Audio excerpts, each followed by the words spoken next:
Breaking news చూస్తున్నాం. ఆకాశమే హద్దుగా దూసుకెళ్లిన వెండి దూకుడికి break పడింది. గంటలోనే 21,000 రూపాయల మేర తగ్గింది. రోజు ప్రారంభంలో మల్టీ కమోడిటీ ఎక్స్చేంజ్లో వెండి ధర చరిత్ర సృష్టించింది. ఒకానొక దశలో ధర కిలో 2.54 లక్షల గరిష్ట స్థాయికి చేరుకుంది. 2025 సంవత్సరంలో చివరి ట్రేడింగ్ సెషన్లు జరుగుతుండటంతో వెండి సరికొత్త రికార్డు నెలకొల్పుతుందని అందరూ భావించారు. ఎంతోసేపు నిలవలేదు. మార్కెట్లో అకస్మాత్తుగా అమ్మకాల ఒత్తిడి పెరిగింది. కేవలం ఒక్క గంట వ్యవధిలోనే వెండి ధర 21,500 రూపాయల మేర కుప్పకూలింది.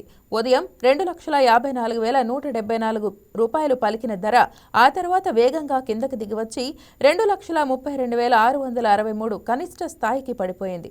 ఈ ఆకస్మిక వెండి ధరల పతనానికి కేవలం ఒక కారణం మాత్రమే లేదని నిపుణులు విశ్లేషిస్తున్నారు. ప్రధానంగా అంతర్జాతీయ మార్కెట్ల ప్రభావం దేశీయ ధరలపై స్పష్టంగా కనిపించింది. గ్లోబల్ మార్కెట్లో వెండి ధర మొదటి ఔన్స్కి $80 స్థాయికి చేరుకుంది. కానీ ఆ తర్వాత వేగంగా $75 దిగువకు పడిపోయింది.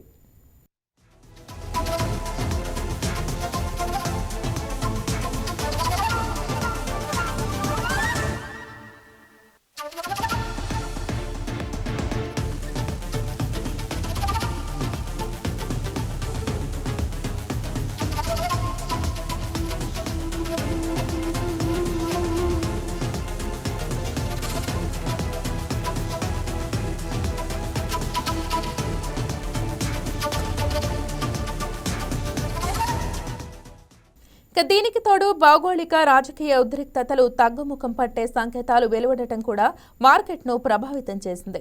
అమెరికా అధ్యక్షుడు డొనాల్డ్ ట్రంప్, ఉక్రెయిన్ అధ్యక్షుడు వోలోడిమిర్ జెలెన్స్కీ మధ్య జరిగిన చర్చల్లో రష్యా ఉక్రెయిన్ కాల్పుల విరమణకు సంబంధించి సానుకూల సంకేతాలు వచ్చాయి. శాంతి చర్చలు తుది దశకు చేరుకున్నాయన్న వార్తలతో సురక్షిత పెట్టుబడిగా భావించే వెండి, బంగారం వంటి లోహాలపై డిమాండ్ తగ్గింది.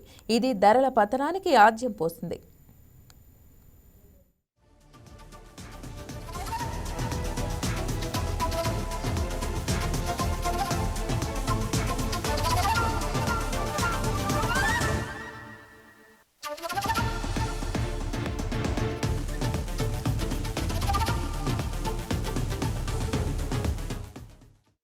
ఈ వీడియో మీకు నచ్చినట్లయితే లైక్ చేయండి, షేర్ చేయండి, మా ఛానల్కి సబ్స్క్రైబ్ చేయండి.